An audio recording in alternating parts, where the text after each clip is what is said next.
Bonsoir. Nous sommes le mardi 14 novembre 2023. Vous écoutez l'émission Le Candidat. Mon nom est Gilbert Thibodeau. Aujourd'hui, il va être question majoritairement de ce qui va se passer demain à Montréal. C'est ce qu'on appelle la remise du budget 2024. Mais avant, un petit commentaire, j'ai trouvé sympathique. Et d'ailleurs, j'en ai parlé lors de l'émission. Ça passe ou ça casse. Lorsque je profite de l'occasion de l'émission, ça passe ou ça casse, pour toucher un peu plus les sujets internationaux. Il y a eu la semaine dernière en Inde le Festival des Lumières. C'est de toute beauté. De toute beauté. On n'en parle pas beaucoup ici dans les médias québécois, canadiens. De ce qui se passe un peu sur la planète. Il l'appelle Delawi, la fête Delawi en Inde. S'il y en a qui veulent aller vérifier ça, ça vaut la peine. C'est incroyable. Feu d'artifice, appelez tout ce que vous voulez, là. Il y a de la lumière en Inde. Il y a 1 milliard 500 millions de personnes. Quand tout le monde s'amuse avec leur lumière, il y a de la lumière. Aujourd'hui, je répète, on va parler évidemment de Montréal parce que demain, c'est la remise du budget 2024. La numéro 2, je vais y revenir un peu plus tard, de la Ville de Montréal, Dominique Olivier a lancé la serviette. On va en parler également. Mais avant, la question qui revient, et je me pose la question encore aujourd'hui, elle revient continuellement. Comment se fait-il que les médias traditionnels, on entend parler souvent des médias, et comment se fait-il que lentement, ils perdent de la popularité? Les gens s'informent à peu près partout, sauf par les médias traditionnels. Quelquefois, on ajoute un média traditionnel subventionné. Ceux qui vont chercher le maximum de commanditaires, d'autres qui vont carrément chercher dans les poches du contribuable le financement. C'est le cas de Radio-Canada. Et même ici au Québec, différents médias comme TVA, Québécois vont chercher indirectement, vous allez me dire, mais c'est quand même énormément de fonds lorsque le gouvernement, qu'il soit provincial, que ce soit une municipalité ou que ce soit le fédéral, quand il achète une page dans le journal, c'est quand même le contribuable qui paye. C'est une subvention qu'on peut appeler déguisée. Tout ça pour dire que ça m'étonne qu'on a vu, pour ceux qui n'ont pas suivi, je vous le dis tout de suite, le but de l'émission Le Candidat n'est pas nécessairement d'imposer quelque chose. C'est plutôt de soulever des faits qui, malheureusement, se retrouvent à la page 48, en bas à droite, 2 lignes d'un média traditionnel parce qu'ils ne veulent pas vraiment en parler. Le but de l'émission... surtout, je parle de l'émission Le Candidat, de l'émission Ça passe ou ça casse, ou toute autre émission à Lux Média, qui est un média indépendant qui permet aux gens de s'exprimer. Je le dirai jamais assez, de toute façon, on ne m'impose pas de dire quoi que ce soit et personne n'insiste pour que je parle d'un sujet ou d'un autre de telle façon. Et c'est la beauté des médias indépendants, que je salue de toute façon. Il n'y en a pas juste un au Québec, il y en a plusieurs. Il y en a plusieurs au Canada, il y en a de plus en plus aux États-Unis. Pourquoi je m'attarde un peu sur ça? Je vais vous laisser écouter un petit bout de vidéo qui explique énormément ce qui est en train de se passer au niveau des médias traditionnels. La confiance envers les médias traditionnels continue de s'étioler. 49 % des Canadiens francophones disent avoir confiance dans les nouvelles. La plupart du temps, c'était 64 % en 2018. Qu'est-ce qui explique donc cette tendance, cette chute? La Fédération professionnelle des journalistes du Québec avait déjà évoqué un manque d'éducation aux médias. Le ministre de la Culture du Québec, Mathieu Lacombe, pense que les journalistes ont aussi une part de responsabilité. C'était le congrès de la FPGQ, la Fédération des journalistes. M. Lacombe a dit en fin de semaine, certains diraient qu'en tant que journaliste, notre capacité d'autocritique est un peu mince, et je m'inclus là-dedans parce que c'est quand même un ancien journaliste, M. Lacombe. Mais avec l'expérience professionnelle qui est la mienne, je crois vraiment que les médias doivent se demander ce qu'ils peuvent faire pour regagner la confiance des citoyens. Vous allez avoir l'occasion de le réécouter et portez attention lorsqu'il dit Il n'est pas précis dans son commentaire lorsqu'il dit « La plupart des gens ne croient pas la plupart du temps ce que les médias disent. » Vous le réécoutez correctement. Le mot « plupart » revient. Au lieu d'avoir été précis et de dire « Les gens croient de moins en moins aux médias traditionnels ».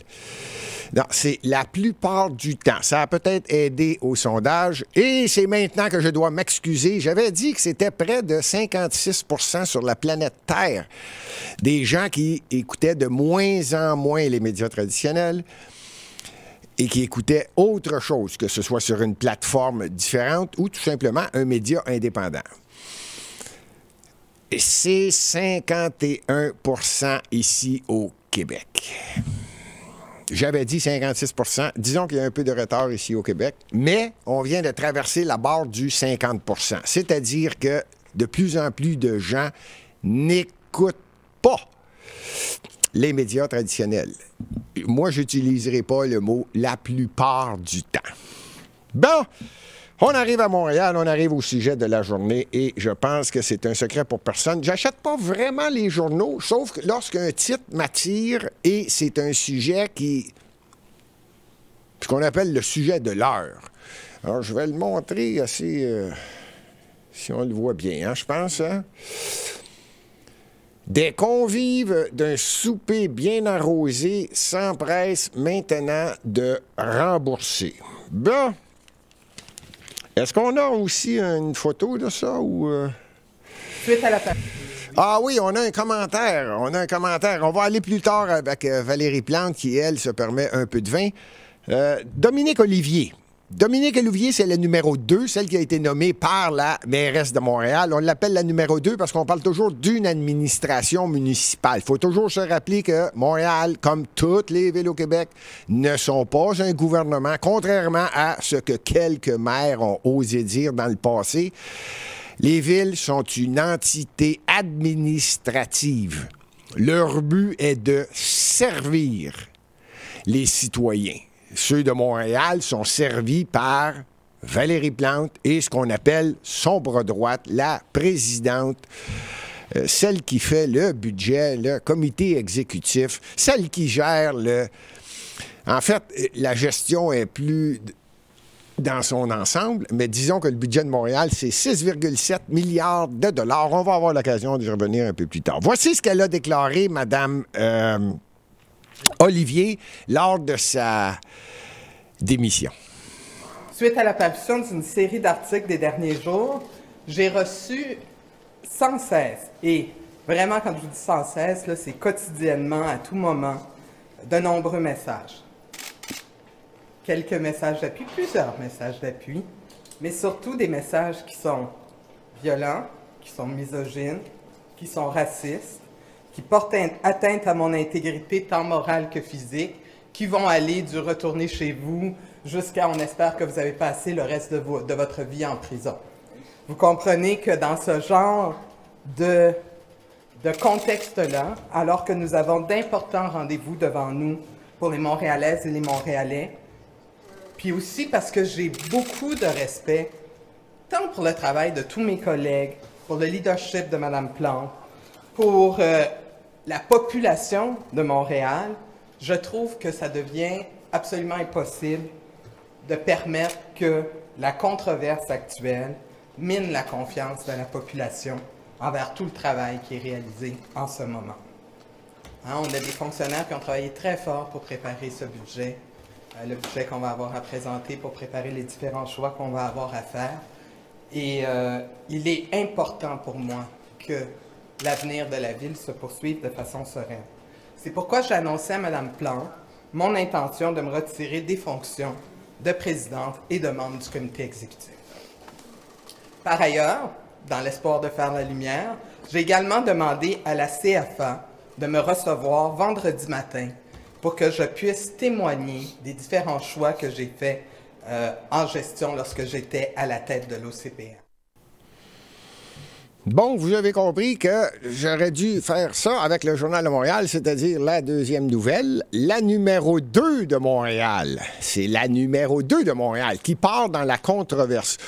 Je dirais pas dans la controverse. Disons que les journalistes, ce qui m'étonne, c'est qu'il y a des journalistes de plus en plus. On est à mi-mandat pour la mairesse de Montréal et étonnamment, divers médias traditionnels décident de mettre de l'avant ce qui est le sujet la plupart du temps à l'émission, le candidat, et qui est soulevé énormément, c'est qu'il y a des dépenses inutiles. Et là, j'y vais calmement pour donner le tempo à l'émission. Mais je suis étonné d'entendre ces commentaires. Ce qui est la chose la plus facile est évidemment de dire qu'il y a du racisme, de la misogynie. Elle aurait pu en rajouter. C'est à peu près l'excuse qu'on peut donner, la meilleure pour chercher une excuse. Non. Elle ne part pas dans la controverse. Elle part dans la controverse parce que Valérie Plante, la mairesse de Montréal, c'est une prune. Je l'ai déjà expliqué ici à l'émission Le Candidat. J'ai beaucoup de respect pour les hommes et les femmes. Moi, je respecte le sexe et je respecte les genres. Les hommes vont dans le côté des raisins et les femmes vont du côté des prunes. Et c'est Valérie Plante qui est la prune. Quand on travaille sur une pyramide, dites-vous que lorsqu'on s'approche du sommet, on est de plus en plus seul. Et quand on veut devenir maire de Montréal, premier ministre du Québec, premier ministre du Canada ou président des États-Unis ou peu importe le poste, quand on est en haut, on est seul. Il faut s'y en attendre et on s'entoure de gens compétents, capables de faire en sorte que du haut de notre siège, on est capable de bien voir ce qui se passe. C'est exactement l'inverse que la prune de Montréal a fait et s'est entourée de Mme Dominique Olivier. J'ai toujours dit et j'aurai toujours du respect pour toute personne qui a le courage de se présenter et surtout les postes. Moi, je pense que le poste de maire de Montréal, c'est un poste important. Maire, premier ministre du Québec, c'est un poste important. C'est la personne qui met son cul sa chaise qui mélange toute l'idée du poste. Mais le poste est quelque chose vraiment d'honorable. Je pense que cette dame, et je ne veux pas aller trop loin sur ça parce que c'est plutôt vers Valérie Plante que je vais me diriger, mais Dominique Olivier n'était pas la personne à placer. Pourquoi? Quand on ne connaît pas l'histoire, on est condamné à la répéter. Je le dirai jamais assez souvent. Madame Olivier, dans son autre vie, dans une vie précédente, elle était présidente de l'Office de consultation publique de Montréal, ce qu'on appelle l'OCPM. Office de consultation publique de Montréal. Qu'est-ce qu'elle fait, cet office? J'allais dire cet orifice-là? Non, Gilbert. C'est un office. Office de consultation publique, c'est un des nombreux comités nommés qui existent à Montréal. On va y revenir un peu plus tard aujourd'hui. On va regarder à peu près combien est-ce qu'il y a de comités, combien est-ce qu'il y a de choses inutiles qui sont faites à Montréal et qui coûtent une fortune. L'Office de consultation publique, le mot le dit, fait de la consultation. Et quelquefois, pour des raisons que j'ignore, partent en vacances. Non, on ne dit pas des vacances. On dit on s'en va travailler. Mais on va faire travailler à l'extérieur, sur un autre continent, pour rencontrer des gens, pour poser des questions. Qu'est-ce qu'ils pensent des Bessics? Qu'est-ce qu'ils pensent de la forme des flocons de neige au Groenland? Je ne sais pas ce qu'ils font. Mais ils font de la consultation. D'ailleurs, l'Office de la consultation, pour vous donner un indice, la consultation du public de Montréal écoute énormément les Montréalais. Je ne sais pas s'il y en a qui connaissent le chemin Camillien-Hood. Lorsqu'on prend la rue Parc Avenue, on descend Parc Avenue, on arrive à la rue Mont-Royal, on tourne à droite et on a le chemin Camillien-Hood qui nous fait monter le Mont-Royal à partir de l'est en s'en allant vers l'ouest pour monter au lac au Castor, peu importe l'activité qu'on veut faire durant l'hiver, que ce soit du ski de fond, qu'on aille voir le lac au Castor à côté du Beau-Chalet. Bon, l'Office de consultation publique de Montréal a fait une vérification à 2 reprises, à savoir est-ce que les Montréalais aimeraient que cette rue, ce boulevard, Camillien-Hood, soit fermé. À 2 reprises, le public de Montréal a dit non. Il faut que ça reste ouvert. il est très bien qu'on puisse circuler, qu'on puisse monter en automobile pour se rendre jusqu'en haut du côté droit. C'est le superbe cimetière. Du côté gauche, le grand stationnement pour justement aller l'hiver faire du ski de fond. Aller faire du camping durant l'été. Tout ça pour dire que c'est beau. Et la population a dit non, non, non, il faut laisser le chemin Camillien-Houle. Donc, l'Office de consultation publique de Montréal a décidé de fermer Camillien-Houle. Une gang de tata à l'extrême. Deux fois que la population s'est exprimée. C'est l'Office de la consultation publique qui faisait les vérifications. Est-ce qu'on devrait fermer ça? Et non, la population a dit non. Donc, ils ont pris la décision. Valérie Plante a annoncé récemment, pour ceux qui s'en souviennent, vient d'annoncer que le chemin Camillien-Houle va tout simplement être fermé. Peu importe ce qui se dit. Je me pose la question, qu'est-ce que l'Office de consultation publique de Montréal fait à Montréal quand on n'écoute pas? C'est une pensée unique actuellement qui dirige Montréal. C'en est pathétique à l'extrême. Je ne le dirai pas assez souvent. Maintenant, on va monter d'un niveau. On va aller voir. Ça, c'est la numéro 2. Vous voyez son visage. La numéro 2 est en bas. Je ne sais pas qu'est-ce qu'il prend au Journal de Montréal. Ça, c'est la numéro 2, c'est Dominique Olivier. Mais juste ici, en haut, l'article est relié avec des convives d'un souper bien arrosé, sans presse, maintenant de rembourser. Je pense que ça, on a justement... Valérie Plante, pour des raisons que j'ignore, va rembourser le vin d'un souper arrosé. Excusez-moi, c'est pas à Montréal, c'est à Vienne. À Vienne. Qui avait été facturé aux Montréalais. Je répète, je ne comprends pas ce qui arrive au Journal de Montréal, je ne comprends pas ce qui arrive à différents médias, parce qu'également, dans la presse, on soulève ce point-là. Je ne sais pas ce qui se passe, les deux ont volontairement et poussé quasi à l'extrême lors de la campagne de 2021, Valérie Plante, pour qu'elle puisse le gagner. Même que les médias ont, je devrais dire mentir, mais j'aime pas dire mentir. Disons qu'ils n'ont pas dit la vérité. Ils ont poussé deux candidats, c'est-à-dire Valérie Plante et Denis Coderre, lors de la dernière campagne électorale en 2021. Et ils ne voulaient pas Denis Coderre, ça apparaissait. C'était de l'évidence quand on voit les titres des journaux de 2021. Et il poussait à deux candidats. Et à un moment donné, pour essayer de balancer ça, étant donné que Denis Coderre avait peut-être un peu d'avantage du côté anglophone ouest de Montréal, ils ont avantagé un autre candidat qui avait, sans insulte, probablement moins de chances de gagner, je vais y aller poliment, mais il répétait constamment que Montréal n'est pas une ville francophone, c'est une ville bilingue.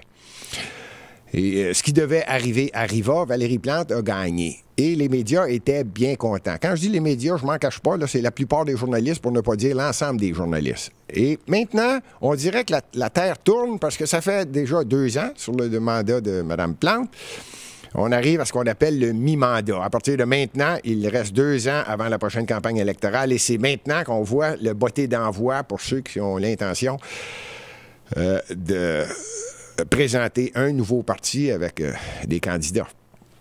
Et là, ici, le technicien a un excellent sens de l'humour. Lui, il dit, Gilbert, je pense qu'ils l'ont pitché en bas du boss.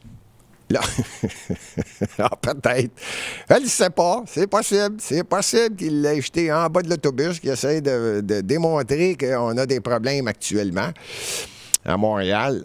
Une chose est certaine, de dire que la mairesse Plante a un souper bien arrosé et que là, décide de rembourser. Ça, il faut vraiment, vraiment, vraiment conserver un article. Et ça, j'espère que tout le monde comprend que les journalistes ont la possibilité de conserver des nouvelles et ne pas la sortir à un moment. Ils décident de la sortir précisément lors d'une occasion. Et c'est ce que je pense qui vient d'arriver, parce que le fameux souper dont on parle avec Valérie Plante à Vienne a eu lieu en avril 2023. Ça, c'est durant le printemps 2023, avant l'été. Et on sort ça fin de l'automne, juste avant l'hiver, là. On a conservé ça. Et là, on dit, hop, la mairesse décide de rembourser. Ah bon? Ah bon? En fait, elle vient de se faire dire, Madame Plante, vous sortez le budget, là. Et là, on vient d'attraper votre numéro 2, qui était, je répète, présidente de l'Office de la consultation publique de Montréal, là. Et là, on vient de voir vous inviter, et c'est là qui est important pour moi. Pas tellement la facture. La facture, en passant, c'est en euros. Si je mets ça en dollars canadiens, c'est à peu près 2500, entre 2500 et 3000 avec les pourboires, je ne sais pas. Bon. Je le sais, il y en a qui vont dire « Wow, wow, wow, c'est 2500, 3000 dollars canadiens pour aller souper. » Oui, il était 8 personnes. Il y avait du vin. Bon, OK, c'est vrai que c'est dispendieux. Bon, OK, ça, je comprends ça. Moi, j'aurais travaillé bien plus sur qui a payé l'avion. Est-ce que tout le monde était en classe affaires, en classe économique? Bon, il y a bien d'autres choses qui vont alentour d'un voyage. Déjà là, d'aller manger à Vienne pour essayer de voir si les flocons de neige sont différents parce qu'on parle de réchauffement climatique, là, ou d'aller parler de... Je le sais pas. On peut-tu s'occuper de Montréal? Tout ça pour dire qu'elle a dépensé et finalement, elle s'est fait dire êtes-vous au courant que vous venez de dépenser de l'argent des Montréalais, puis vous avez invité 8 personnes. Ces 8 personnes-là, ça aussi, c'est important. Je vous laisse là-dessus, sur cette petite nouvelle-là. Ce sont 8 personnes qu'on appelle des lobbyistes. Ce sont des gens qui font de la pression à la Ville de Montréal pour être certains d'avoir certains contrats ou d'influencer la mairesse de Montréal. Oups! Je pense que ça, c'est un peu plus important que de savoir que ça a coûté 2000 $ ou 3000 $. Qui était là et pourquoi Mme Plante a invité sur le volet? C'est elle qui a choisi. Toi, tu viens avec moi. Toi, tu viens avec moi. Toi, tu viens. 8 personnes. 8 personnes qui ont de l'influence. On les appelle des lobbies. Ici, au Québec, je ne sais pas s'il y en a qui sont au courant, les lobbyistes doivent être enregistrés chaque fois qu'ils rencontrent. Je serais curieux d'appeler la direction des lobbyistes du Québec pour voir qui étaient les 8, quelles influences ils ont. Sont-ils dans la construction? Sont-ils dans les pistes cyclables? Ça aurait été quelque chose à savoir. Eh bien non, qu'est-ce que vous voulez que je vous dise? Les journalistes se limitent à donner des nouvelles qui peuvent peut-être influencer. Tant mieux, c'est un début. Au moins, on va peut-être avoir de plus en plus de nouvelles qui font en sorte qu'on est bien informé. Je ne veux pas insulter je veux pas informer, c'est pas moi qui l'ai dit. C'est un animateur de télévision qui l'a dit au début de l'émission, que la plupart des gens, la plupart du temps, ne croient pas les journalistes. Pas moi qui l'ai dit. Bon, on arrive avec l'émission et on va terminer sur l'émission, sauf que ça va être assez précis parce que là, on touche quelque chose qui est vraiment, vraiment important. La Ville de Montréal dépose son budget demain. Toutes les villes déposent leur budget une année, ce qu'on appelle à la fin de l'année, et on dépose pour la prévision budget 2024. Ça va avoir lieu demain. Ça ne sera pas avec Mme Olivier, en passant, je répète, elle vient de démissionner. Donc, Valérie Plante vient de s'empresser de nommer un nouveau président. Un nouveau bras droit. C'est, j'oublie son nom, je suis vraiment désolé, c'est le maire du plateau Mont-Royal, celui qui fait en sorte que le plateau Mont-Royal en automobile, quand vous rentrez dans le plateau Mont-Royal en automobile, c'est relativement facile. Le problème, c'est d'en sortir. Tous les sens de rue ont été changés. Bon, ben c'est lui qui va être le président du budget de la Ville de Montréal, le comité exécutif, tralalala. Il va faire en sorte que le budget de 6,7 milliards de dollars, à mon avis, à partir de maintenant, je vais donner plutôt mon impression, mon opinion. Je pense qu'on va passer de 6,7 milliards, on va aller friser le 7 milliards. Peut-être 6,95 milliards de dollars. Mais ne vous en faites pas, ça ne fera pas en sorte que la dette va diminuer. La dette, à mon avis, Valérie Plante a déjà battu le record de tous les maires de Montréal depuis l'existence de Montréal. Je pense que déjà la dette a été augmentée de 2 milliards de dollars de plus. Pour ceux qui ne sont pas au courant, avant, on faisait le budget de la Ville de Montréal et on incluait à peu près tout. Évidemment, la police, les pompiers, les cols bleus, vous comprenez, toutes les dépenses, incluant la STM, Société de transport de Montréal. Bon, et on faisait un budget et on disait, voici ce qu'il y en est. Bon. Malheureusement, ou heureusement, je ne le sais pas, il y a quelqu'un qui s'est amusé là-dedans. Je vais y revenir tout à l'heure, je vais vous montrer l'épaisseur des budgets et il faut vraiment être patient pour aller chercher l'information. Le budget de Montréal, c'est 6,7 milliards. La dette de Montréal est de 13 milliards, grosso modo. Et si j'ajoute à ça, parce qu'on vient de retirer ça dernièrement à partir d'un budget, quelque part après les années 2000, on a retiré la STM. Et maintenant, la STM est indépendante. Elle a sa propre dette, qui est d'à peu près 1,7 milliard de dollars. Ça paraît mieux parce que si on mettait ça dans le budget, rappelez-vous que le budget est de 6,7. Si moi, je fais un pur laine, juste le 13 milliards plus 1,7, si je sais compter, puis vous savez compter un peu, ça donne 14 milliards 700 millions. On n'est pas loin du 15 milliards. Le budget est de 6,7. Je prévois qu'il va être autour de 7. Donc, avant le dépôt qui va avoir lieu demain, actuellement, à Montréal, un contribuable, en passant, celui qui paye les taxes, c'est à 65-70 % le contribuable montréalais, ce qu'on appelle le propriétaire. Après ça, tu as les commerçants, tu as les entreprises, tu as les industries, qui sont en moins grand nombre, mais c'est la population qui paye le plus de taxes. Presque 70 %. Tout ça pour dire que, tenez votre tuque, je ne veux pas mentir et me faire reprendre. Fernande, s'il vous plaît, pas un mot. Là, je me trompe d'à peu près 30-40 millions. En intérêt. Seulement qu'en intérêt. Rappelez-vous qu'il n'y a même pas 2 ans. Le taux d'intérêt était presque à 0, 1 %. Là, on s'en va vers 5-6 %. Donc, la Ville de Montréal suit le rythme. On n'a pas le choix. Tout le monde paye plus d'intérêt. Bon, avant toutes ces modifications-là, on va le voir demain. Je l'annonce tout de suite. Je vous le dis, je ne me gêne pas. Va être catastrophique. Catastrophique, pas au niveau d'où je vous parle. Non, catastrophique au niveau stratosphérique. Ça va être hallucinant. J'ai hâte de voir comment les médias vont le présenter. À mon avis, avant la présentation du budget de demain, déjà en intérêt, seulement les Montréalais payaient entre 600 et 700 millions de dollars sur un budget de 6,7. Ça veut dire que 10 % de l'argent que vous donnez en taxes à Montréal s'en va en intérêt. J'ai pas payé de capital encore. Non! Parce que les dirigeants de Montréal peltent par en avant. Je m'en fous, moi, du changement climatique.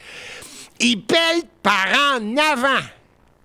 Ça veut dire que les prochaines administrations, si jamais elles sont efficaces et font de la saine gestion, vont avoir le problème de dire clairement, lors d'une campagne électorale, il va y avoir des modifications et devront couper dans certains services. La bonne nouvelle, c'est qu'il y a tellement de comités qui ont été créés, on va chercher presque un fameux 400-500 millions de dollars de dépensés en trop actuellement avec l'administration Valérie Plante. Je vous le dis, en 2022, elle a engagé des centaines de nouveaux employés à Montréal. Je ne sais pas si c'était pour dire merci, j'ai gagné la campagne électorale, donc je vais te trouver un poste. Je ne le sais pas. C'est pas des policiers qu'elle a engagés. C'est pas des pompiers qu'elle a engagés. C'est pas des cols bleus qu'elle a... Non, on appelle ça des petits amis. Des gens qui, là, tu m'as aidé, je vais te donner un travail. On parle de centaines de personnes dans ce qu'on appelle le bunker de Valérie Plante et ou des comités. En voici quelques-uns. Je m'amuse toujours avec ça.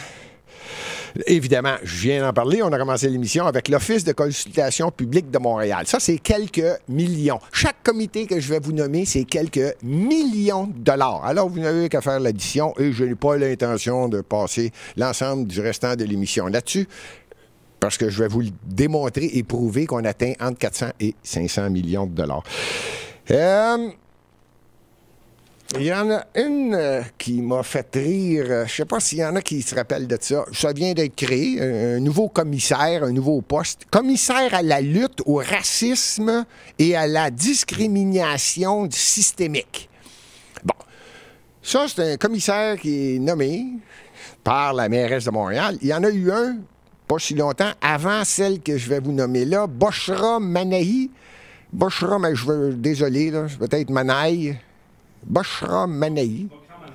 Bakra Manaï, qui vient d'être nommé pas si longtemps parce que le précédent commissaire à la lutte au racisme et la discrimination systémique a été pris dans des histoires de peut-être pot de vin ou de corruption ou de profiter de boire un peu trop de vin ou de se payer d'excellents repas ou de faire des réunions inutiles. Je suis drôle, on dirait que je suis en train de relire le Journal de Montréal.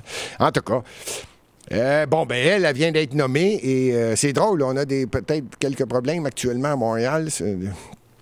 On n'entend pas parler de Bakra Manaï. Là. Bon, ça, c'est un nouveau comité. Il y en a un que je m'amuse toujours à dire. Moi, je l'appelle...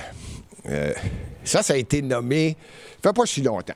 Et la mairesse de Montréal. En passant, tiens, il y en a qui doivent se poser des questions. Gilbert, comment ça se fait que tu as beaucoup de documents devant toi? Tout simplement parce que je le dis régulièrement et c'est un plaisir de le faire. L'émission dure depuis déjà presque 6 ans. 6e année qu'on va terminer très bientôt. L'émission Le Candidat, qui, à mon avis, est la plus vieille émission. J'ai jamais dit que j'étais vieux. La plus vieille émission hebdomadaire depuis 6 ans au Québec. Ce que vous voyez ici, c'est demain ce qui va être remis, sauf le 3e. Ça, c'est le budget de Montréal qui est à peu près de 300 pages. Ça, c'est remis c'est ce qui va sortir demain. Il est de moins en moins disponible sur papier depuis ce qu'on appelle la pandémie. La VRS de Montréal a fermé tout accès à l'hôtel de ville et aux endroits où on peut aller se procurer ça. Donc, il faut aller sur Internet. Mais ceux qui sont capables, qui sont des brouillards, comme moi, qui aiment ça, parce que moi, j'appelle ça mon livre de chevet. Moi, je le lis, c'est incroyable. Si vous saviez, je peux lire le budget, celui-là, c'est de l'an dernier.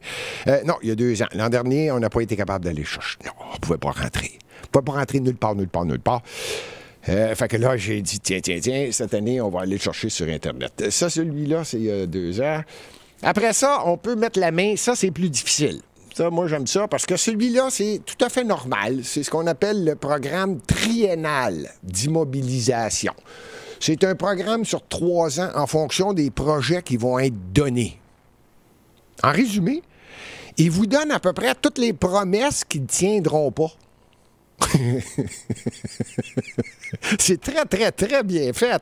C'est très, très, très bien fait. Si je vous parlais du SRB de la rue Pineuf, on va peut-être en parler tout à l'heure. C'est bien parce que ça apparaît dans le triennal et ça dit tout simplement ça va coûter 64 millions, il va y avoir 70 000 personnes qui vont passer leur temps dans l'autobus. Ça va devenir probablement la chose la plus importante à l'est de la ligne jaune-orange. Vous me comprenez. Alors, toutes les menteries sont là. Parce que le SRB n'est pas encore fini, de toute façon. Je ne sais pas s'il va être fini un jour. Et le 3e document que j'aime bien, qui est très important, et c'est celui-là qui est très agréable à lire. Ça, les gens n'aiment pas trop ça. Que quelqu'un vraiment là, fasse ce que je suis en train de faire, de vous le montrer. C'est le rapport de la vérificatrice générale de Montréal. Il est un petit peu plus épais. Parce qu'il y a beaucoup de choses à dire. Beaucoup. On apprend plusieurs choses, justement, que ce soit sur le triennal ou le budget, on apprend facilement, aisément. Elle est précise. Il n'y a pas beaucoup d'images.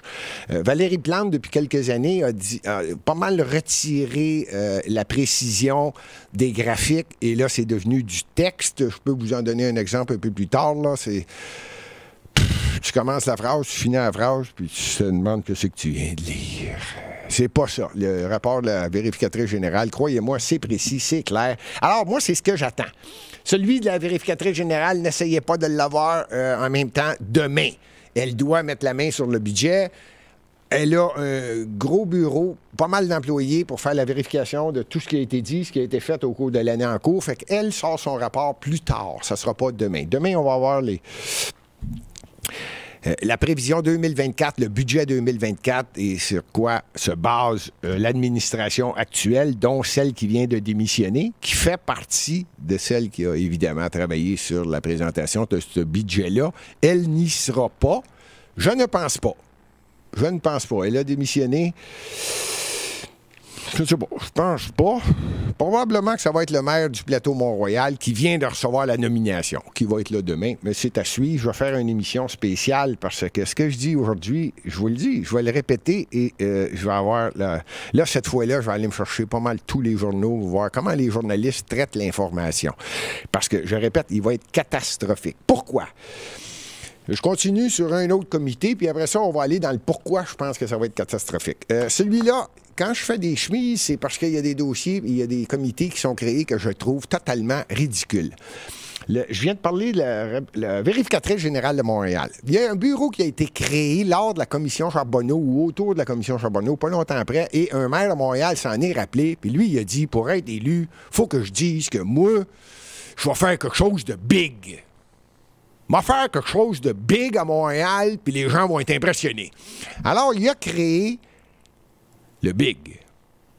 Ouais. Le Bureau de l'inspecteur général. Moi, je vous le dis, là, plus qu'une copie conforme du Bureau de la vérificatrice générale, ça se peut pas. Ça se peut pas. Ça existe encore. Ça existe encore, et à mon avis... Je ne sais pas qu'est-ce que ça fait là, mais je peux vous donner le budget. Bougez pas, je vais vous donner ça. Je ne suis pas gêné. 6,6 millions de dollars pour à peu près alentour d'une trentaine de personnes. Le BIG. C'est comparable à ce que la vérificatrice... J'ai pris la peine de dire vérificatrice parce qu'on a une vérificatrice à Montréal, qui est bonne d'ailleurs. J'aime bien lire ses rapports. Le BIG qui sert absolument...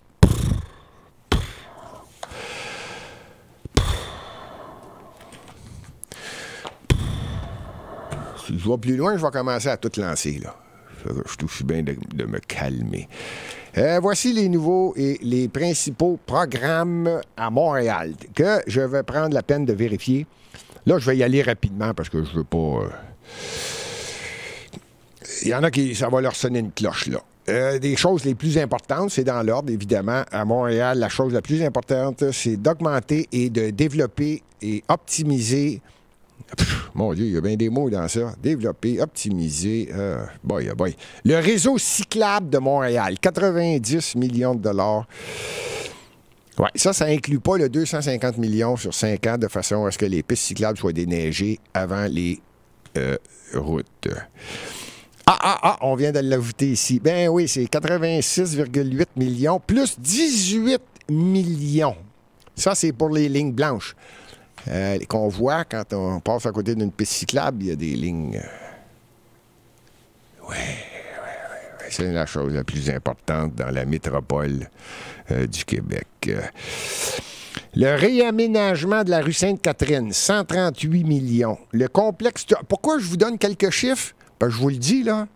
Rajoutez-en. Ça va varier entre 10 et 40 de plus. Puis c'est standard, on est habitué, il n'y a plus personne qui se plaint. Les journalistes en font même plus de cas. Voyons donc. Complexe Turco, 84 millions. Ben oui, toi. Réaménagement. Tiens, j'en parlais tout à l'heure. Le boulevard Pineuf, 70 millions. Ben oui, toi. Ben oui, 70 millions. Prenez votre souffle, Fernande, Pauline, Claude, Michel, prenez votre souffle. Je le sais, vous le savez comme moi. Réseau Express métropolitain, ben oui, ça devait coûter 60 millions. Ben oui, toi. Avenue des Pins, 32 millions. L'éclairage des rues, 25 millions. Ben oui, toi. Réaménager la rue Saint-Hubert. Ben oui. Réaménager la rue Saint-Hubert. Ils ont fait enlever, ça fait déjà quelques années, ils ont enlevé toutes les pancartes. Là, savez-vous, c'est quoi la définition d'une rue commerciale? Tu t'en vas là, puis t'en as plein les yeux. Il y a des lumières, il y a des pancartes, puis il y a toutes sortes de choses qui font en sorte que c'est illuminé et tu as du plaisir à marcher, à magasiner et de faire le tour des commerçants parce que tu vois toutes sortes de choses. C'est ça qui est attrayant. Bon, la rue Saint-Hubert, ça a coûté et ça va coûter encore. En plus d'avoir dit à tous les commerçants, vous allez m'enlever tout ça. Fait que là, il n'y en a plus. Oubliez ça. Là, ils ont mis ce qu'on appelle un toit avec des gros trous dedans en métal. Je ne sais pas comment décrire ça. Plus laid que ça, là, ça se peut pas. Ça se peut pas. Alors, là, je ne sais pas. Là, je pense qu'ils vont l'enlever ou ils vont le refaire parce qu'à tous les hivers, lorsqu'il y a un redout durant l'hiver ou au printemps, la glace se forme, ça fond, ça tombe sur la tête du monde. Puis là, je ne sais pas c'est qui le gars qui a fait ça. Là, en tout cas. Bon, ils ont décidé de remettre un autre 21 millions. C'est décourageant. Je vous le dis, demain, là, moi, mon plaisir, là, au cours des dernières années, moi, j'ai aidé à peu près tous les maires de Montréal. Je les ai tous connus en partant de Jean Drapeau. Là. Avant Jean Drapeau, mettons, trop jeune, là. À part Jean Drapeau. À partir de Jean Doré, je pense qu'ils m'ont tous appelé. Ben, tu peux-tu nous aider? T'es de Montréal, t'es né à Montréal, tu connais Montréal, t'as des commerces à Montréal. Là, tu peux-tu nous aider? Je pense que je les ai tous aidés. Et mon plaisir, c'est de lire le budget et de voir qu'est-ce qui se passe. Plus on avance, tellement triste. L'éclairage, je l'ai dit, la rue Saint-Hubert, 21 millions pour la mettre encore plus laide, j'imagine, je le sais pas. Le pont Jacques-Bizarre. Ah, ça, c'est beau. À l'île Bizarre, ça, c'est l'île Bizarre Sainte-Geneviève. C'est un arrondissement nord-ouest de Montréal où est-ce qu'il y a 2-3 terrains de golf sur l'île Bizarre. C'est beau, ça. Ils sont en train de faire le pont. Le pont Jacques-Bizarre. Ben oui, toi. 18 millions. J'ai hâte de voir ça, moi. Tiens, j'en ai parlé tout à l'heure. Camillien Hood. Tiens, oui, Camillien Hood, c'est ça. On va tout enlever ça. On va tout rendre ça plus sécuritaire, plus d'auto, plus rien. On n'a jamais écouté l'Office de consultation publique. 2 fois, ils ont dit « Fermez pas ça! » Bon, ça va être fermé. C'est incroyable. J'ai hâte de voir ça, moi. Le programme de particulier d'urbanisme. Bon, je ne sais pas c'est qui s'occupe de ça, mais il fait de l'argent maudit. 15 millions. Le corridor du pont Samuel Champlain. Hey, voulez-vous que je continue? Là? Vous comprenez le principe. Demain, là, je vais le vérifier. Là, je ne parle pas de ce que la Ville de Montréal a l'intention d'acheter. Ils veulent faire de l'acquisition de certains terrains de milieux naturels qu'ils appellent. Il y en a pour 104 millions de dollars. Et Montréal a l'intention, la Ville de Valérie Plante, pas compliqué, son administration, anciennement Mme Olivier, qui va devenir le maire du plateau. Quand ils font des ventes de trottoirs, là, des fois, pendant la vente de trottoir, ils mettent 3-4 arbres avec un petit peu d'arbustes, puis ça donne une petite ambiance. Bon, ils appellent ça des forêts urbaines. Mais il va en avoir en tabarnouche dans les ventes de trottoirs parce qu'il y a 77 millions de dollars de forêts urbaines. Et évidemment, dans certains parcs, probablement, j'imagine qu'ils vont rajouter des arbres. Là. Bon, parc Jean Drapeau, hey, là, il y en a, j'ai pas fini, là. Il y en a, je veux pas pour toutes les... Bon, vous comprenez que demain, ça va être mon plaisir, moi, de vérifier ça. Ceci dit, je suis pas certain qu'on est dans la bonne chose. Je suis pas certain qu'on travaille ces bons dossiers à la Ville de Montréal parce que la numéro 1... Et là, je vais me faire une petite promotion. Il existe un parti qui était en lice lors de la campagne de 2021, qu'aucun journaliste a osé parler. Et pourtant, le parti Action Montréal est allé chercher dans certains arrondissements, par l'entremise de ses candidats et candidates à la mairie ou en tant que conseiller, 10-15 des votes. Et le candidat à la mairie de Montréal est allé chercher plus que 1 des votes, ce qui fait qu'il peut influencer un résultat qui serait serré. Tous les médias ont ignoré le parti Action Montréal. Déplorable. Déplorable. La chose la plus stupide et injuste que j'ai connue depuis le temps que je fais des campagnes électorales. Je conseille fortement aux gens de vérifier le parti Action Montréal. Je m'en cacherai pas, j'étais le candidat à la chefferie. Je veux dire, à la candidature à la mairie de Montréal, chef du parti Action Montréal. Quelqu'un m'a posé la question, tiens, pendant que je suis là. Madame Diane Archambault. Merci à tous ceux qui écoutent l'émission sur YouTube, qui mettent le pouce en l'air, ça nous aide. Ça nous aide énormément à l'émission de ce candidat de se faire connaître et de faire en sorte que les gens puissent entendre une opinion relativement différente de ce qu'on entend dans les médias. Et surtout, d'écrire des commentaires. C'est toujours un plaisir pour moi, même de partager l'émission. Mais d'écrire des commentaires, je lis les commentaires et quelquefois, je réponds lorsque c'est une question. Et là, c'était quelqu'un qui me demandait, Gilbert, allez-vous être candidat? Ça vient de Diane Archambault.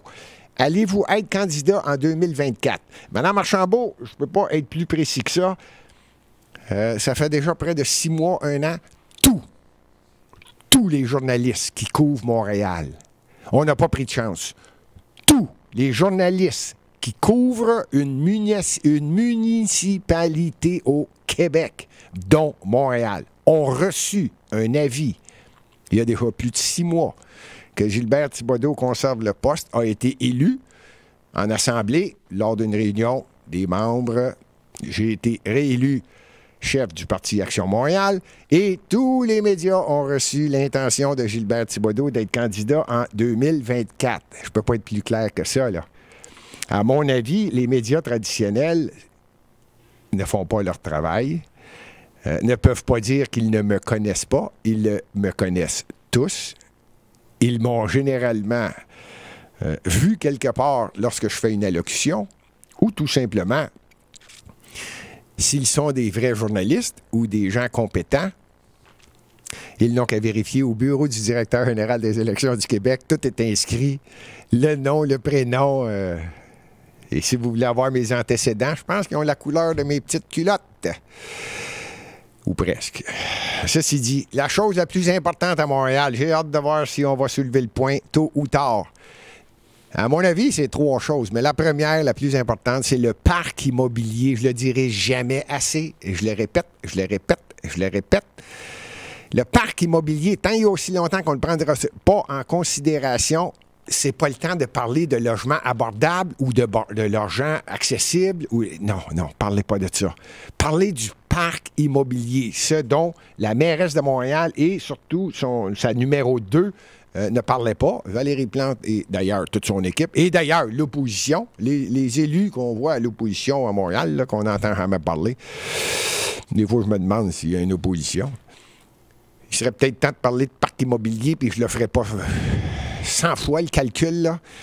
L'offre et la demande, plus je vais avoir des logements à Montréal, plus je vais faire en sorte que je vais avoir une balance qui va se faire. Les prix vont s'ajuster. Actuellement, on est en déficit. La mairesse de Montréal a parlé en 2021 que ça prend 60 000 logements à Montréal d'ici 10 ans. Hey! Elle, je ne l'ai pas mis d'imprimante, c'est vrai, je l'ai oublié tout à l'heure. En tout respect, elle est une coche de plus, elle est dans les cruches. 60 000 logements en 10 ans. Non, on va être encore déficitaire, sauf que dans 10 ans, on va être un déficitaire de entre 250 et 300 000 logements. C'est maintenant qu'on doit augmenter le parc immobilier parce qu'on a un zouf à Ottawa qui dit à tout le monde, venez-vous-en, le Canada, on est prêt à vous recevoir. Passez par où vous voulez. La fenêtre, la porte, le souterrain, le tunnel, le chemin Roxham, c'est pas grave. Venez-vous-en, on est une terre d'accueil. Ça donne que le chemin Roxham, c'est au sud de Montréal. Puis un illégal, quand il est illégal, savez-vous ce qu'il fait? Il s'en va d'une place où il y a le plus de services possible pour profiter au maximum des services. Il est illégal, il va l'être tout le temps. Il est rentré illégalement, il n'a pas respecté la personne qui est un immigrant qui fait la ligne pour rentrer au Canada. Le Canada, c'est un beau pays, je suis d'accord. Mais c'est pas vrai que le zouf à Ottawa va dire à tout le monde, venez-vous en passer par n'importe où. N'importe où. Le Canada, c'est la plus belle place au monde. Oui. Puis on a un zouf en haut. Lui, il est dans la boîte de raisin, pas à peu près. Pas à peu près. Tout ça pour vous dire que le parc immobilier à Montréal est de plus en plus déficitaire. C'est pas 60 000 en 10 ans qu'on a de besoin. C'est entre 150 et 175 000 à l'intérieur de 2 mandats. Ça, c'est 8 ans. Je le sais que c'est difficile, je le sais que c'est... Par contre, quand on arrête de se mettre le doigt dans le nez ou le mettre ailleurs, je le sais pas, que ils mettent leur doigt là, des fois. Mais il y a des choses importantes. Moi, de déneiger les pistes cyclables ou de mettre des pic-pics au Bixi parce qu'on peut se faire du bicycle l'hiver, y a-tu quelqu'un qui va se réveiller à un moment donné, là? Priorité numéro 1. 2. On n'en parle pas, on n'entend pas parler souvent. La criminalité à Montréal, la drogue, le fentanyl, Appelez ça comme vous voulez. À une autre époque, on appelait ça la cocaïne qui était le problème. On est dans le fentanyl. On est en train d'en perdre du monde. Des jeunes, on est en train de les perdre. Ça provoque quoi? La troisième grosse raison à Montréal, d'où on perd un petit peu de notre prestige, l'itinérance. L'itinérance. Et c'est relié directement avec la 1. Moins il y a de logements, moins il y a des chances qu'on puisse les loger. Parce que l'itinérance n'est pas nécessairement un choix. Ça fait partie des choses possibles. J'avais déjà dit ça en campagne électorale. J'avais dit, arrêtez donc de dire n'importe quoi, parce que là, on travaille toujours. Quand on frappe sur un clou de la même façon tout le temps, là, bon, on va avoir toujours le même résultat. Tu le frappes de la même façon, il ne change pas grand-chose. Puis, j'avais dit, il va falloir que quelqu'un fasse le calcul que c'est pas vrai que tu as une sorte d'itinérant. Tu as des itinérants. T'en as que c'est un choix. Moi, je le pense sincèrement. Il y en a, c'est un choix. C'est difficile de les sortir. Quand tu réussis à en sortir un que c'est un choix, puis il est bien, puis on appelle ça, il a débarqué du système. Ouais. Il a débarqué du système, lui, il y croit plus. Mais ceux qui ne me croient pas quand je dis ça, moi, je peux vous le dire. J'ai fait le tour et j'en ai rencontré. Et il y en a plusieurs qui me l'ont dit. Je suis bien, j'ai la paix. Il y en a d'autres, c'est à cause de la drogue, ce que je viens de dire, le fentanyl, la cocaïne, peu importe, la boisson, je vais l'inclure dans ça, c'est un autre problème. Et il y en a d'autres qui ont eu un mauvais coup dans la vie. Ça peut être un divorce, ça peut être nommez l'événement que vous voulez, là, quelque chose de spécial, d'exceptionnel qui vient d'arriver, la personne, pouf, pas de logement, itinérant. Il y en a qui veulent s'en sortir. Il y a énormément d'organismes à Montréal qui veulent aider, qui aident. Ce serait peut-être bien que Montréal s'en occupe un peu aussi, de façon à voir quels sont les organismes qui sont importants à Montréal. Il y en a plusieurs. Tout ça pour dire que c'est le troisième point. Je pourrais vous en nommer, mais disons que la violence armée, le crime organisé, je n'ai parlé tout à l'heure, les meurtres, les crimes, ce qui est en train de se passer dans divers arrondissements. J'aurais pu vous en nommer 2, 3 arrondissements. C'est de plus en plus. Il y a 19 arrondissements à Montréal. Et je pense qu'il n'y en a pas un qui s'en sauve.